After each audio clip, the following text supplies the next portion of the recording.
وَمَن يَقْنُتْ مِنكُنَّ لِلَّهِ وَرَسُولِهِ وَتَعْمَلْ صَالِحًا نُؤْتِهَا أَجْرَهَا مَرَّتَيْنِ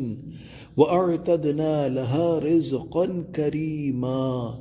ترجمہ کنزُ عرفان: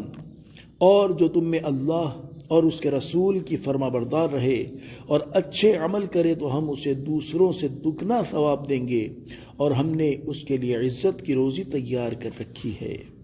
تفسیر صراط الجنان یعنی اے میرے حبیب صلی اللہ تعالیٰ علیہ وآلہ وسلم کی ازواج مطہرات، تم میں سے جو اللہ تعالیٰ اور اس کے رسول صلی اللہ تعالیٰ علیہ وآلہ وسلم کی فرما بردار رہے تو اسے ہم دوسروں سے دگنا ثواب دیں گے کہ اگر اوروں کو ایک نیکی پر 10 گنا ثواب دیا جائے گا تو تمہیں 20 گنا، کیونکہ تمام جہان کی عورتوں میں تمہیں شرف و فضیلت حاصل ہے، اور تمہارے عمل میں بھی 2 جہتیں ہیں، ایک نیک کام کرنا،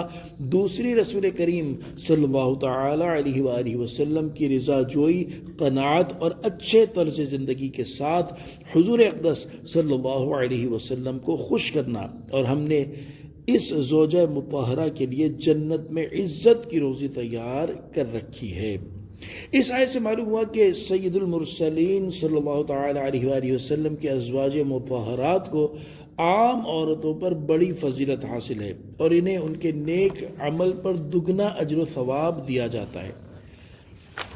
پیارے آقا تاجدار مدینہ صلی اللہ علیہ وسلم کے فرمان کا خلاصہ ہے کہ 4 قسم کے لوگ ایسے ہیں جنہیں دگنا اجر دیا جاتا ہے، ان میں سے ایک رسول اللہ صلی اللہ تعالی علیہ وآلہ وسلم کی ازواج مطہرات بھی ہیں۔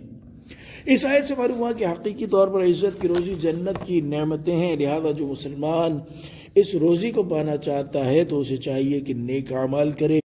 اللہ تعالیٰ ارشاد فرماتا ہے فَالَّذِينَ آمَنُوا وَعَمِلُوا الصَّالِحَاتِ لَهُمْ مَغْفِرَةٌ وَرِزْقٌ كَرِيمٌ۔ ترجمہ کنزُ العرفان: تو جو لوگ ایمان لائے اور انہوں نے نیک اعمال کیے ان کے لیے بخشش اور عزت کی روزی ہے۔ اور قیامت قائم کرنے کی حکمت بیان کرتے ہوئے ارشاد فرماتا ہے لِيَجْزِيَ الَّذِينَ آمَنُوا وَعَمِلُوا الصَّالِحَاتِ أُولَئِكَ لَهُمْ مَغْفِرَةٌ وَرِزْقٌ كَرِيمٌ،